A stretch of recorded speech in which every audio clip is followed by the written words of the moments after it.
All your base are belong to me. Hello, my baby. Hello, my honey. Hello, my ragtime gal. Sonny, you kissed my wife. Baby, my heart's on fire. There haven't been many Titan-sized Decepticon figures.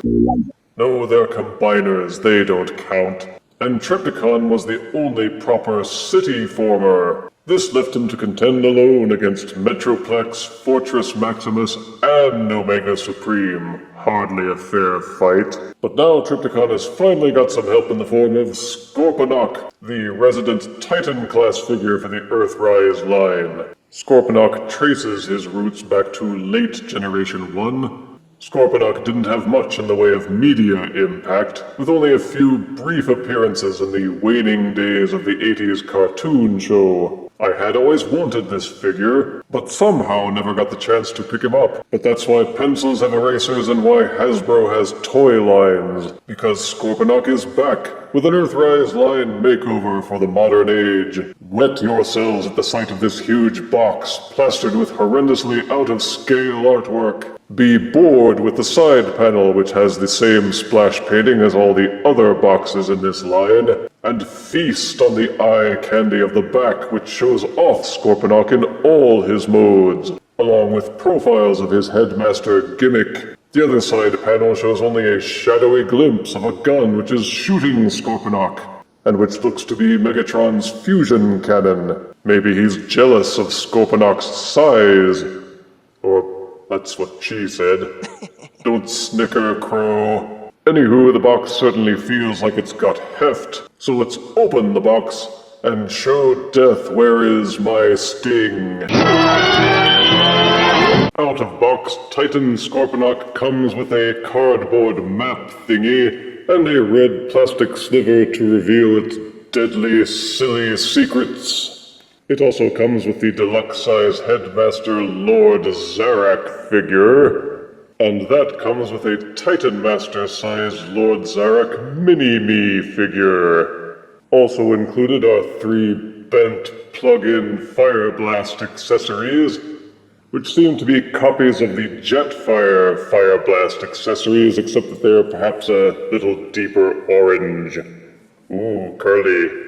2 double-barreled cannon accessories with hollow underbellies. 2 panel accessories. A pinchy weapon/shield accessory. And of course the instruction booklet. I didn't bother translating the numbers, but if they are the same as other Titan Master figures, then Scorponok's stats are 10, 10, 8, 10, 10, 10, and 9. So whatever these stats are, they're beefy. And this is Scorponok in his battle station mode, and I think it's perhaps the weakest of the 3. They obviously did not take pains to hide the kibble from the other modes. You can see the robot legs splayed out to the sides. The scorpion legs are not hidden at all. And like other city formers, the skyscraper towers are quite clearly the robot scorpion arms, just stuck up and airing his pits. Take these panel parts and these weapon parts, and tab them together using these pegs and holes. Then use these pegs and holes on the back to plug them into the tower skyscraper sections. These 2 pegs should plug into these holes here on the tower, and these holes at the base of the weapon go into these pegs here. It allows for a firm fit that keeps them held in place. The grabby claw weapon plugs into the central tower at the front, but it's only a thin facade with little substance or believability. The base has an overall unfinished feel to it, and looks more like a robot that slipped on a banana peel. That said, the colors and detailing are well done, as one would expect from the Earthrise line. The green, purple, orange, and gray combo works pretty well for him. The roads are nicely painted with arrows and stuff to make them look like city streets. There's no lack of sculpted detail to keep him from looking flat and dull. The tower sections are nice and thick, and the base is solid enough that you can pick it up and move it around without worrying about things falling out of place. It has wheels on the bottom, so you can scoot it around without having to pick it up at all. The base is loaded with open ports and pegs to plug in Battlemasters, Titan Masters, Prime Masters, Fire Blasts, and more. But in the battle station mode, many of those ports are in places that seem non-intuitive, like the base of the platforms or the sides of the towers. They included this cavity in the body section to store the Headmaster Zarak figure, so he's not just rolling around if you would rather not bother turning it to robot mode. There don't seem to be any hatches or hidden compartments besides Zarak's garage, but you can take the Mini-Me Zarak Titan Master figure and park its butt in this section here. Or there are these two pegs at the top of the central ramp, where you can jam him in and let him welcome anyone who manages to get up that ramp. Speaking of which, all the ramps on this base are very steep. So steep that he seems more like a romper room silly slide park than a battle station. It's scaled to work best with Micromasters and Battlemasters, or Hot Wheel cars, and other smaller figures. But if this were a real ramp, you'd need a lot of traction to get up to the top. You can park figures on these platforms, and the center platform can even fit a Voyager-sized figure. I guess you could store vehicles out here where the Scorpion legs are flattened out to the sides, but that would be lame. But these side ramps are equipped with connector teeth that will allow Scorponok to link up with other Earthrise figures, which have compatible connectors. They can also link to weaponizers like Ironworks, or even Battlemasters like Slitherfang. And this will let you splay out his highway infrastructure to make him part of a larger playset. All in all, the city/base mode just feels like it needed a bit more. Perhaps a longer front ramp, better skyscrapers, and some place to put away the Scorpion legs. It's got all these places to park vehicles, but doesn't seem to have anywhere for them to go once they get there. Not a rollicking start for Scorponok, but luckily this is a transformer, so there are other modes to explore. Transforming Scorponok into his Scorpion mode isn't overly difficult, usually just a matter of getting all the tabs in the right place. Start by removing all of the accessories, including Mini-Me Zarak. Fish the larger Zarak head out of his little cubby hole. Pop off the guns and panels on the fronts of the towers, and separate them. Close up the garage. Remove Mr. Pinchy from the front of the tower. Clamp this flap back down. The Scorpion tail tabs and untabs through here. Stretch it out by means of these folding tabs and panels. Take these ramps at the sides and fold them up. There is a double hinge that allows it to collapse up and down. Collapse it all the way up. Make sure that it is angled so that these gray hinge parts fit into this slot. Fold up this panel at the front. It lays across this panel. Lies flat on top. Leave these purple flaps untabbed. When rotating and angling the legs, make sure that the flat portion of the hips are facing forward, not the raised portion. You can simply rotate them, and then rotate the thigh, then angle the legs so that the green portions are pointing up, and these purple flaps are pointing outwards. With the legs positioned thusly, you may rotate them down, so that they are pointing straight up and down, then lay these panels flat again. You will feel them kind of catch and tab into place. The legs angle and rotate forwards. Then you will note that this peg and this hole here line up. Clamp and lock those together. You will feel them catch. Underneath the Scorpion it gets a little trickier. At the base of the Scorpion tail, there are these two tabs, which lock into corresponding slots at the backs of these boxy sections.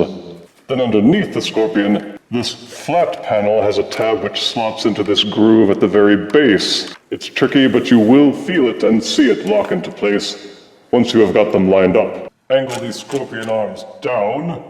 Rotate so that the claws are facing out. Take the Lord Zarak transforming head. These purple tabs at the base of the head slot into the grooves at the base of the Scorpion neck. Then it's just a matter of tilting up the Scorpion legs and posing them any way that you like. At the back of the scorpion tail, there's this panel that untabs. Rotate out the back of the scorpion tail, tilt it upwards, then there's this orange section at the very base of the tail. It also rotates forward, but wait, there's another section which rotates out from that. Lay the gray panel back into place, and Scorponok is Scorpa ready.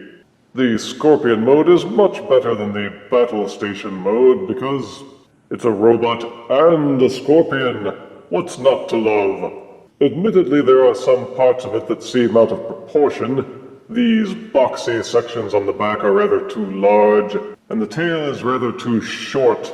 The scorpion legs seem a bit stubby. I would like to have seen those extended and made more prominent, and still more so for their articulation, which we'll go over in a moment. But up front, there's nothing to complain about. The two arms and their claws are as big and clampy as you could want, and have enough articulation for fearsome poses. And he's big. Stretched out from tail to claw, he's over 32 inches. He feels nice and heavy, and for the most part, he holds together well as long as you don't treat him like Stretch Armstrong. In short, for the Scorpion transformation, the parts that you need to be mindful of, clamping the boxy section down with these panels, making sure that the tail is pegged in at the back, and making sure that the folding parts at the bottom of the Scorpion are angled in such a way that it gives him a flat surface to roll on, and keeps the back end propped up. Take the double-barreled cannon accessories. Those plug in on top of the Scorpion arm's shoulders by use of these pegs and holes. Each one can be swiveled independently,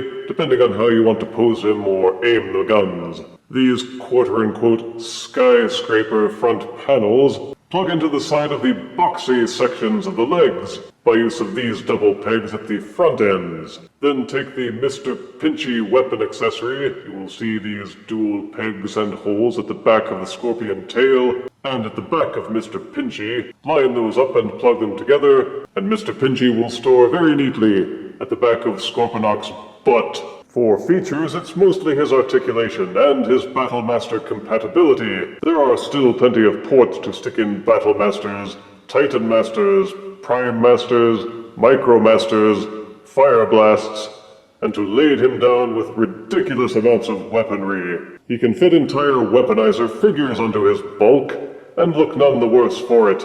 Even the tail can be topped off with more weapons, although it doesn't seem able to hold up much weight. If you hunt patiently over Scorponok's body, you will find these mini ports where you can also plug in additional Fire Blast accessories. And additional hunting can also reveal other mini ports where you can plug in the Lord Zarek Titan Master. Outside of that, he doesn't have much in the way of hidden features or surprises. You can untransform the leg sections, lift those up, open the chest, then take the mini-me Lord Zarek Titan Master figure, plonk him down, and close it all back up to make him the pilot. Unfortunately, the grabby claw thingy won't peg effectively onto the tail section as an additional weapon, and the tail doesn't seem able to hold it up. Don't snicker, Crow. It kind of feels like they could have done a little more with this. For articulation, you cannot really angle the scorpion tail because it's pegged and tabbed into the base. But you can angle this panel forward, which will allow you to rotate the tail back and forth at this section. It will also rotate at this section forwards and back, and also the tip of the tail will rotate forwards and back. In fact, this portion of the tail has an annoying habit of popping loose from these tabs and joints and falling out. How embarrassing. The robot's waist rotation is effectively locked down with these panels tabbed into place. There seem to be 4 legs at each side. However, each of these 2 legs are fused together at this joint. It's just that the ends of the legs split apart into 2 more joints. Each one will angle up and down, and at the point where they split apart, they will also angle up and down. Each scorpion leg also ends with a foot that will tab up and down, so that you can get some decent posing out of it. Unfortunately, my Scorponok came with one of those foot pieces missing. Boo! And because this figure is sold out everywhere, the only way that I can get a replacement is to get a refund and then hope that they restock at some point. Double boo! Each of these scorpion arms will rotate up and down at the shoulder. There are ratchet joints that will allow it to angle in and out. There's also a mid-arm rotation that will allow the claw arm to rotate up and down. And each claw can be angled in and out for grabby poses. The inner portion of the claw will open and close, and each claw tip can angle inward about 45 degrees. The scorpion head will rotate 360 degrees if you have the patience, and the little claw antenna can be angled up and down on swivel joints. The elbows will also swivel in and out. So with time and patience, you can get Scorponok into some decent buggy poses, making him more than just a dust-gathering brick on your card table. Transforming Scorponok to robot mode is fairly simple. Start by taking off the gun accessories from his scorpion shoulders, turn him around, and pry Mr. Pinchy off from Scorponok's butt. Pop the side panels off from the boxy sections of the body. Once again, untab these panels from the sides. Fold the gun section back into the tail. Then fold the tail section back into the tail. Rotate the tail section again so that it is folded back into the tail. Then take this section on the tail and clip it back into place. You'll need to untab the entire tail section from the back. They clip in with these little tabs, of course. Simply pop them loose and flip out the tail. Lie the tail down flat, then unfold each of the leg sections. Take these little gray tabs and pry them loose. They fold in kind of like a little pyramid. Give the pelvis section a 180-degree turn. With these panel sections unfolded from the sides of the legs, you may rotate out the feet and ankles.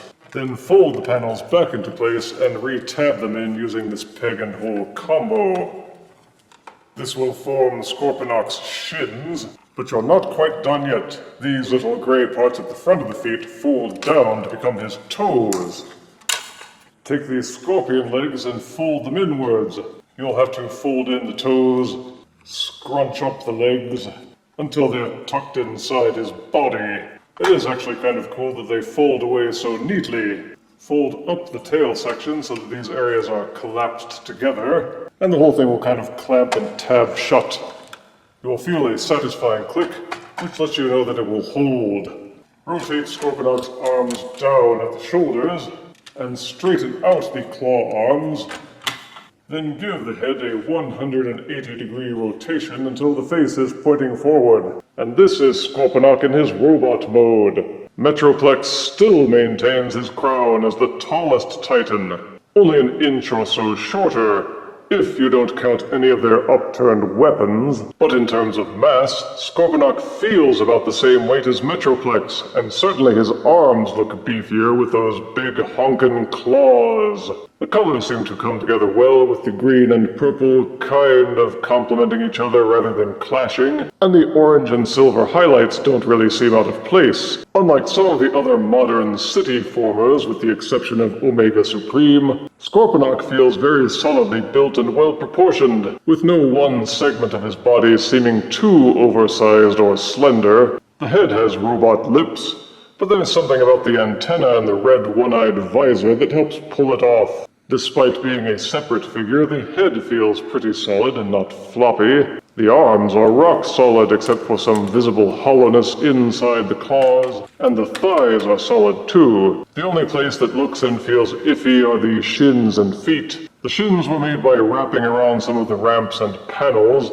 and if you look inside you can see the emptiness. Also, each ankle is only supported by this one hinge, which is worrisome given the amount of mass they have to hold up. But so far, they have seemed solid enough to hold him for various poses. For features, you can take these shoulder guns and remount them on pretty much any open 5mm port, and there are plenty to choose from. These ports can also play host to any of the many Micromasters, Prime Masters, Titan Masters, and Fire Blasts across several lines of figures. And with that many open ports, and with Scorponok's considerable mass, you can afford to load him up to your heart's content. Pop these panels off from the sides of his shins, take the claw panel from off his back, Tab the side panels together and into the claw using these pegs, and you have Scorponok's pinchy shield weapon combo. Scorponok boasts good articulation for a figure of his size. The head will rotate 360 degrees, though it is a tight squeeze. These little antennae on the sides of his head will rotate backwards and forwards. The head will kind of nod forwards one click, but it nests pretty loosely into the caddy where it pegs in. The Headmaster kind of has a tendency to pop loose, along with this little bracket that's supposed to be held in here. There are two ports on top of the neck where this is supposed to plug in, but it only seems to hold in very loosely. These kind of brackets at the side of the base of the head are what peg into the port here in the neck. Insert and push in until it clicks. Each shoulder is heavily ratcheted and will rotate 360 degrees. There is also a hinge on the inside which allows it to splay outwards. Claws will rotate 360 degrees at the elbow joint, and there is another hinge at the elbow which allows the claw to tilt inwards. Each claw will rotate outwards on another separate hinge. The claws will also open and close for pinchy action. And the very tips of the claws will rotate inward to make it look like he is gripping tight. The waist will rotate 360 degrees. Each leg will kick forwards fully until the thigh bumps into the pelvis. The legs will also rotate backwards to a very high degree. Each hip is also ratcheted to fully splay outwards. There is a ratcheted upper thigh swivel for 360 degree rotation. Each knee is double jointed and will rotate backwards fully so that Scorponok can kick himself in the butt. The feet are ratcheted to rotate inward a couple of clicks, but the side panels prevent them from ratcheting out. The toes will fold up and down, but beyond that the ankle joints are not geared to tilt forwards or backwards. Nevertheless, you can get a lot of decent poses out of Scorponok if you are patient enough to rotate everything so that he balances properly. So far the hollow ankles have not collapsed under any of his poses. We will see what happens over time. And leave us not forget Lord Zarek, Scorponok's Headmaster head. His alt mode is meant to be Scorponok's head, and that's it. The Devo sunglasses can actually be raised to reveal robot eyes underneath. Untab this panel at the front of the head, tilt it backwards, and jeepers peepers, where'd you get them eyes? This tab and groove set at the top of the head peg back together to lock it back down. Or you can just use them to juggle if you want. To transform Lord Zarek to robot mode, flip up this panel from the top of the head again, untab the visor section. There is an internal hinge that will allow the assembly to swoop forwards. Turn him upside down. This cream-colored panel pegs in with two small tabs on the inside. Untab and pull those loose, then rotate out the robot legs from underneath. Rotate the legs down fully and stand him up. Untab these panels from the sides of the head and swivel them outwards on these internal hinges. You can see that the robot arms are kind of folded up inside those panels. Untab the elbows and swivel them forward. Rotate out the robot fist from the sides of the forearms. These little panels that stick out at the sides of the forearms should be rotated until they are lying flat. This tab and this groove allow the chest panel to swivel down and lock into place. Then take the mini Lord Zarek Titan Master figure, swivel the arms down, flip him upside down, rotate the leg panel so that he is crunched in half, and this forms the Lord Zarek mini head. Like with Titan's Return, it plugs into the top, and Lord Zarek's transformation is complete. You can take the antenna portions, pull those off, and tab each one of them into the panel section on his back, so that he can wear them, proudly, I guess.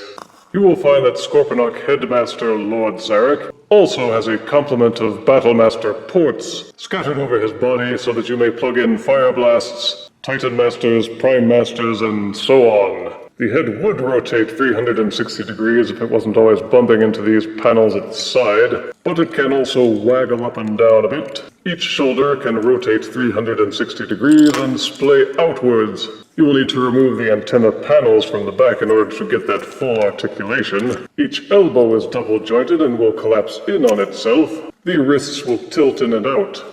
There is no waist articulation because of the way this panel tabs in, but each leg will kick forwards and backwards. It will splay outwards fully for high step-in kicks. There is an upper thigh swivel. There's only one hinge at the knee, but it does allow for a good bend backwards. And each foot comes equipped with a side-to-side ankle tilt. So once you get Lord Zarek into his robot mode, you can do much more with him than just have him as Scorponok's noodle. He does scale well as a deluxe-sized figure, at least for the Earthrise line. The paint and colors are neat and clean. He has all the motion that most deluxes have. But let's be frank, you're going to keep him as a head, right?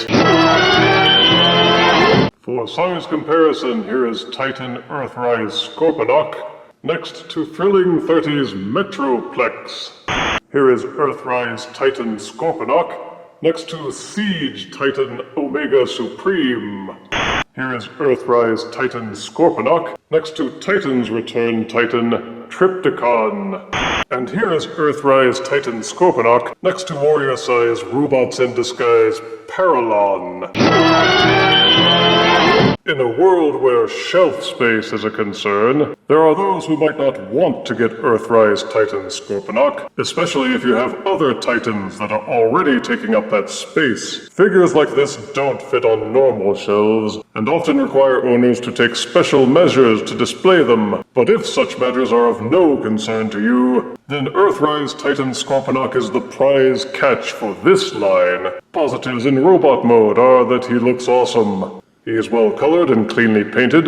His Battlemaster compatibility lets you arm him up even more. And his accessories are excellent looking weapons in and of themselves. He is well articulated, very poseable. The robot mode is one of the most solidly built and best proportioned robots of all the city formers. And I've noticed that he creaks a lot less when you lift and move him around. Despite some boxiness in beast mode, the Scorpion looks good, and why shouldn't it? It's a robot and a Scorpion. That's awesome no matter how you say it. He boasts equal Battlemaster compatibility, and the Headmaster and Titanmaster accessories integrate very well. The Battle Station mode is awesome by association, though perhaps the weakest of these modes. You can integrate all the accessories just as well, and use the Battlemaster Ports to pock him with as many weapons as you wish.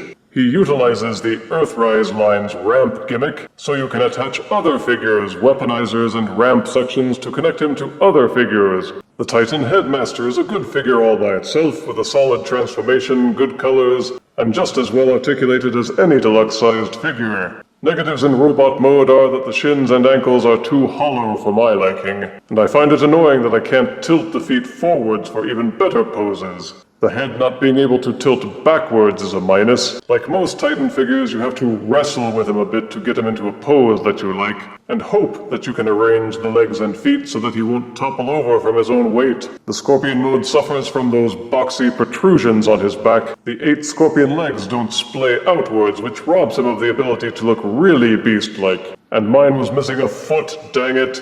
Though they did the best they could with the tail, I still feel like it should be longer, be better articulated, so that he can point the stinger weapon in any direction, or actually use it to sting victims. For the Battle Station mode, it suffers from splay leg display, which forces you to suspend your disbelief that it is actually a battle station. The incline on the ramps is way too steep. The way the panels hide the claws is a bit silly. They don't seem like proper towers. Despite taking up a lot of space, it still feels as if it should have longer ramps. But if you have the table space to spare, or just have a thing for scorpions, then Earthrise Titan Scorponok is definitely worth a look. And I give this Titan 8 out of 10 deaths. You might say he doesn't stink. If you refuse me, honey, you lose me. Then you'll be left alone, oh baby. Tell them all, and tell me I'm your own.